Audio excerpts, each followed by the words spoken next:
Hi guys, I'm Shmee, hello and welcome back to the channel where you join me in Miami on the Where's Shmee US Edition tour, having travelled across the country to the heat and humidity of Florida for a pretty good reason today, to go out in the Bugatti Chiron Pur Sport.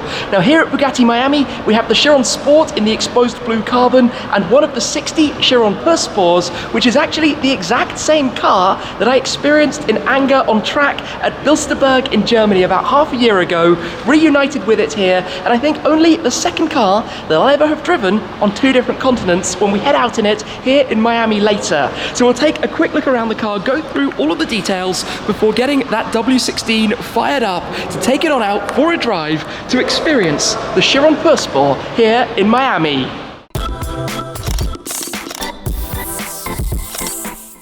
It's a fantastic opportunity to see these two cars side by side here at Bugatti Miami, where we have the Chiron Sport that was launched a few years ago, effectively an upgrade package for the Chiron to make it slightly more sporty, and then the newly launched Chiron Pur Sport, which you can instantly tell is a whole new thing. Now both of the cars are based on the Chiron, the second model of the modern era from Bugatti after the Veyron Limited, in total to 500 units. The Sport, as I mentioned, features a number of different upgrades, for example a reworked suspension tuning to the suspension, also the new wheels, the lighter weight wheels, thanks to having these hollowed out sections of the spokes, and then also even going as far as a carbon fiber windshield wiper arm as well. This particular car has the navy blue exposed carbon fiber bodywork looking stunning, but if we come to the Pur Sport, you can tell instantly this is an entirely more focused car. Just the visual cues alone give you that impression. The openings at the front, the cooling of course, the extended splitter, also the stance. The car actually sits a touch lower, 20mm lower at the front, 10mm lower at the rear, and as we come round you've got that fixed X-wing as well instead of the hydraulics that you had on the Chiron to raise and lower it. This is fixed in place, but it's also what's going on underneath the skin. It's a more agile car because the gearbox has been heavily reworked. In fact, it has 15% shorter ratios, which means the in-gear acceleration is phenomenally faster, but also an entirely new suspension setup that is both 65% stiffer at the front and 33% stiffer at the rear, which I can tell you from driving it on track really gives it that surprising honed-in feel that you might not expect for a car that traditionally is quite large and heavy. They're quite famed, of course, for that, given the size of the engine that you find in the back. The 8-litre quad-turbocharged W16 in the Pur Sport, it retains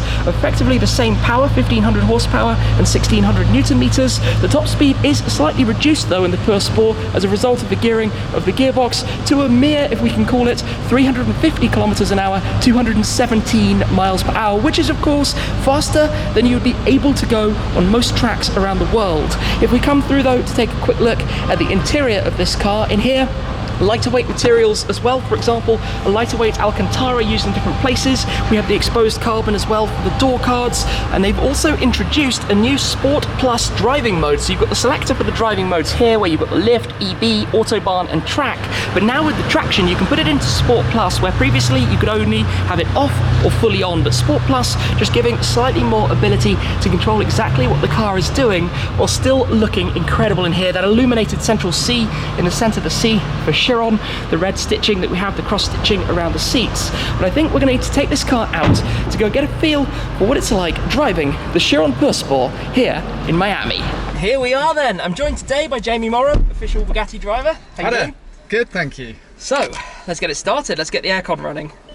That sounds so powerful every time. All right. We can hear a bit more in here because of the part of our weight saving comes from getting rid of the sound deadening. Okay. Some of the sound deadening. Reducing sound deadening. You see, that's exactly what I like to hear. Yeah. Although don't get me wrong, driving the regular Chiron or the Chiron Sport, you have this supreme sense of the mix of the serenity when you're driving it peacefully with that immense propulsion when you put your foot down. Yeah. That's absolutely. what makes it so unique. It's a real car of two halves. Make sure everything's comfortable when you're getting into a car such as this. It does feel very strange to me to be sat in here again on a different continent. So basically good to go. We've got a little bit of a test drive route, I think. Yeah, we got a great little route for you. So to give you a feel for the car in town, I know you've driven it on track, but to give you a different experience. I mean, this is how many of these cars are used. I think that's one of the big things. It's easy to get carried away, but knowing what it can do on track, but can it also drive in town. Yeah, and it does it very well. It's actually very good and comfortable through town, and actually drives pretty easily in traffic, which I'm sure we're going to find in a minute. Yeah. So, pop it into drive. We're in EB mode, standard normal drive, and out we cruise. You don't expect a car with 1,500 horsepower to pull away gently like that so easily. Yeah, it's very user friendly. Turn it to the left, pop up the lift system, make our way carefully over these. We've got it all good, all easy in here. Just very conscious of an incredibly expensive front carbon fibre splitter to watch out for. Okay, get some angle. But even, this is the thing, right? Even when you're driving it just gently and carefully and slowly like this, you can feel that it's stiff. It's still so smooth. It's still instantly so easy to drive. You know, the gearbox, you don't feel it shifting between the gears. You just cruise on in it. Yeah, absolutely. And I think that it's one of the beauties of the Bugatti. If we go left here, I'll show you where we're going. Is that incredible power and performance that you can really just cruise around, you know, 2,500 RPM when we're in 7th gear on the freeway, cruising at 70. Yeah, it's a beautiful drive experience in that way.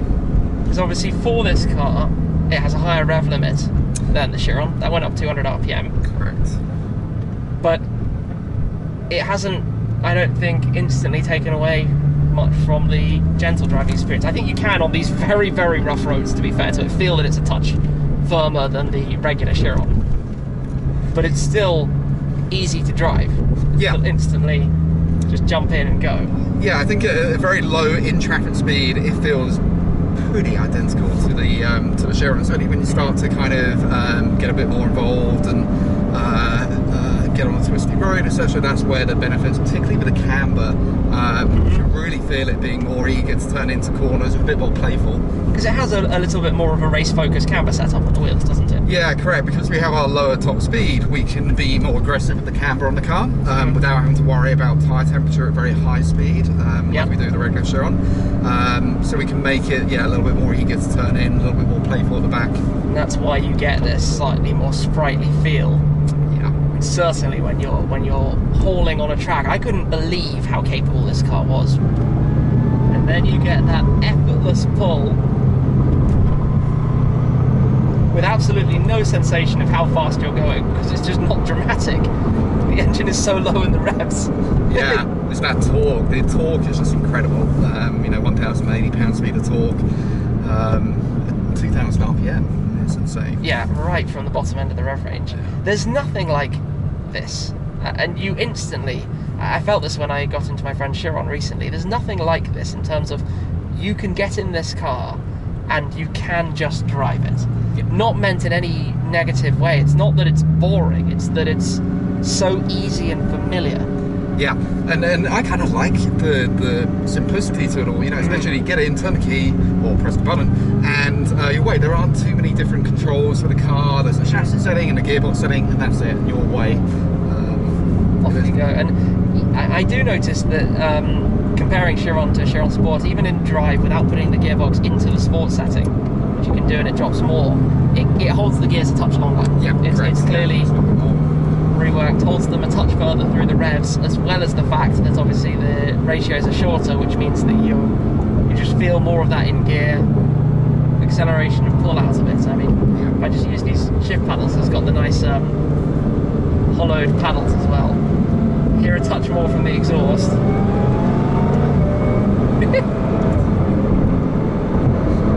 It's that ease with which it does it. It's so refined. A car with this much power and ability should not be this comfortable and, and easy and just all around relaxed and normal in a bit of traffic here in Miami. And then for me, when I'm driving the car, especially if I'm in city and driving in traffic, and it becomes very it's like a regular car because it's so easy to use. But then you come to a stop and you look in your mirror and then you can see the heat haze coming up from the back. It reminds you of 1,500 horsepower behind you. So this is the other side of it, starting to build up a little bit more speed. You're just cruising along. And I haven't driven many cars with 1,500 horsepower. that are like this. Completely aware of what's around you. It's all completely solidly engineered. Everything feels very, very nice, from the Alcantara, the lightweight Alcantara that you have in here, to all of the dials and toggles with the black anodized finish that they have for the Pur Sport. This is very, very Miami where we are right now, heading out across the Causeway, surrounded by palm trees, driving in a Bugatti. I mean, that is very Miami. I thought I'd bring you somewhere in Miami to experience the car, you know? When in Perfectly Miami. done, perfectly done. I mean, here I'm just playing around with the shifts, and I find it remarkable how efficiently and easily it goes through the different gears. And then of course we can go back into sport, because we were in manual, and then back into drive and just let it do its thing. And we've basically got the one hill in Florida in front of us, Yeah. which is the road up over the Causeway. But you do just cruise along like any car sitting in the traffic. I'm not trying to say that it's any car, but it's as easy to drive as any other car. Yeah, I think it is as easy to drive as any other high performance car out there. There's really no more to it. Quite easier. I mean, this is, you jump in here, and I'm trying to think from the cars in my garage, it's a much more welcoming car to get behind the wheel of than, say, my Ford GT or the McLarens or something, because it's set up to fill this unique niche, this unique spot in the market of a car that can do everything and has been tested through everything, whether it's cold, whether it's hot, whether it's daily driving, whether it's track use. It's been through this whole process. Or whether you want to put it in sport, drop down some gears, drop it all the way down in second gear and give it some of that instant torque. With the gentle swooshes behind us. I don't think we're going to get the absolute hammerings of the turbos on the city streets, because it's frankly just too quick. It's not feasible here, but I don't know if the camera can see my eyes, but I think I just went like, what? Sorry, I hope I won't make it too uncomfortable. But I mean, yeah, you're right, and the thing that's followed through from Veyron to Chiron was Dr. PX's original briefing to the engineers regarding, for the Veyron, it has to do 400 kilometers an hour, it has to have 1,000 PS, and I have to be able to drive my wife to the opera. And the same logic is true with Chiron. The figures are changed and the numbers are changed, but it's the same ethos with this car. And it shows. I just find it really interesting to talk Chiron versus Chiron Pur Sport. This is right up my street, because I always like the more dynamic, more engaging driving side of it. Yeah, me too. Yeah. And yes, that comes with needing a little bit more attention on what you're driving. It's not quite as docile, but I think this is a fantastic balance of being slightly more of that without losing what the Chiron actually represents and what it is as a car. And it makes this car that I can tell you, if I had the money to, I would certainly be looking at. But now I just feel very lucky to have the opportunity to get to test drive and get a feel of what it's like out here, because it's a beautiful afternoon. It's an incredible thing to drive. But yeah, a lot of customers who've test driven the car have said pretty much what you're saying there, in terms of from the headline figures, in terms of the suspension and how we stiffened it up. They expected the ride to be a lot more harsh than it actually is. It still rides very well. It does. I mean, on some good tarmac like we have right here, you wouldn't know the difference. Yeah. It feels very, very similar. And I mean, the ride of this is probably still better than the Veyron was. Yeah, true. I would say the ride of this is still softer and smoother than the Bugatti Veyron originally. Just the Chiron took it that next step further as technology develops, the ability to have dampers and suspension doing all sorts of magic and trickery. And the tyre technology as well. If you think back to when Veyron was launched, it was so groundbreaking at the time, and Ferrari's running around with 500 horsepower at the time, and the tyres were the absolute limit of what you could do. And it's become a lot easier, so we can actually get more ride comfort into the tyre and better noise from the tyre, less noise from the tyre, and have the high speed. And do a little bit of that. So we've got it in EV mode at the moment. You have the Autobahn mode, which is where the car is more prepared for higher speeds, long distance cruising, that kind of thing. We put more rake onto the car in Autobahn mode, which is better aerodynamically for the straight line. for getting towards the 217 mile an hour top end. And then we've also got the track mode, handling mode as it's called, which lowers the car a touch. Exactly, puts the car to its lowest ride height, stiffens the suspension as feel that. much as it can. You can feel it, yeah, on the seams. And it backs off the ESC a little bit to allow you to have a little bit more yaw. And we do have an additional mode on the Pure Sport, which is ESC Sport Plus, which is kind of hidden away in terms of how you get to it. Yeah. And you know, probably really a track only, it backs the ESC off even further and really lets it move around. Just while we're in handling mode at the moment, you can feel that the steering weightens up, presumably to do with the suspension side of things. Yeah.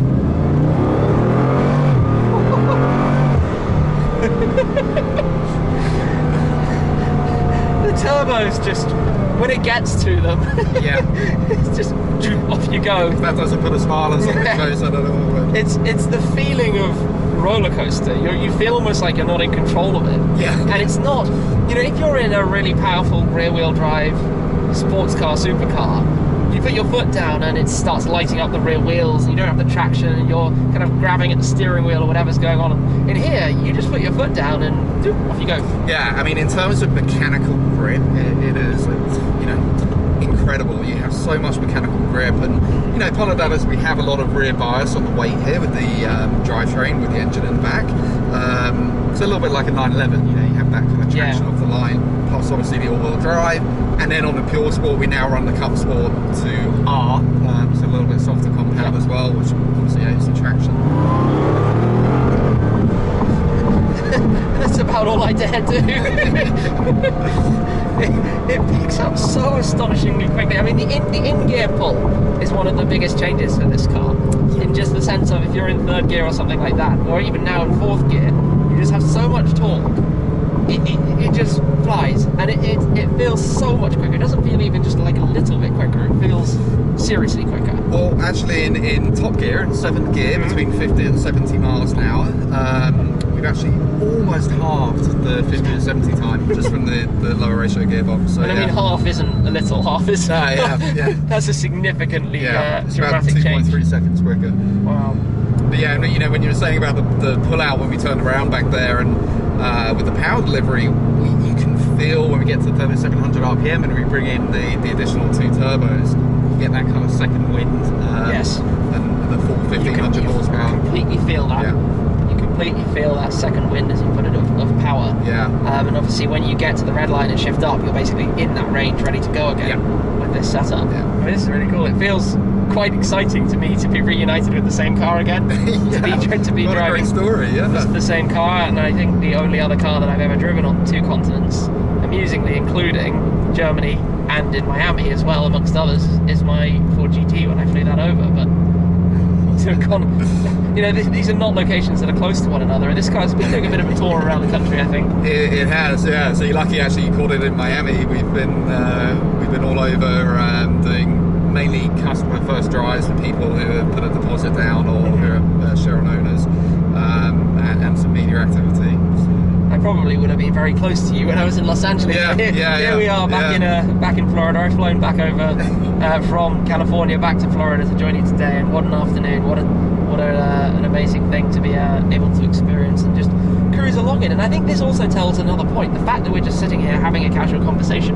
Yeah, is because you can. Yeah. There aren't that many cars that offer this capability that would allow you to just do this. To just take it easy, to just have a chit chat, to just drive without worrying about the rest of the world. 100%. With the road very, very empty, this is where I can slow it almost down to a standstill. Even try first gear. Just get a feel, give it a stab of throttle. Yeah. I mean, I don't know. It's fun because it obviously revs up so incredibly quickly, and I feel I almost would have missed the shift point. Even when you're in manual, it goes automatic, so that you're not just banging it into the rev limiter. Correct, yeah, it doesn't hold it on the rev limiter, it will change up for you. So it worked out there that I was going to get that wrong. Thank you, car, for reading my mind, but it did get through first gear like remarkably fast towards the red line. 6,900 RPM red line. One corner in Florida.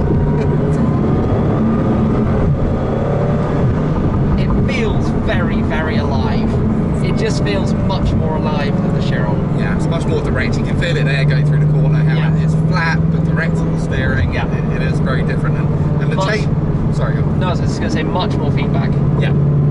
The changes are quite small, but they add up as a package to quite a different feel. What I find incredible though is when you're in gear, you just have instant go.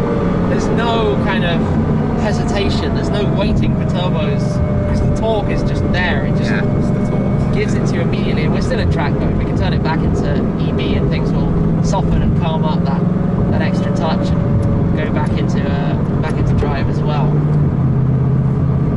It's a very versatile car, and I just think the ultimate sensation is that there's just nothing else like this. There's nothing else like a Bugatti. It is the ultimate daily hypercar, if I can say that. Yeah. Daily and hypercar should not normally be in the same sentence, but they seem to work when it comes to... They do, yeah, it's so unique.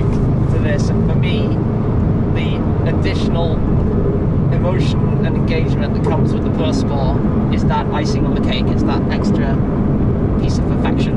Yeah, no, agreed. It's such a fun thing. Well, that was fantastic.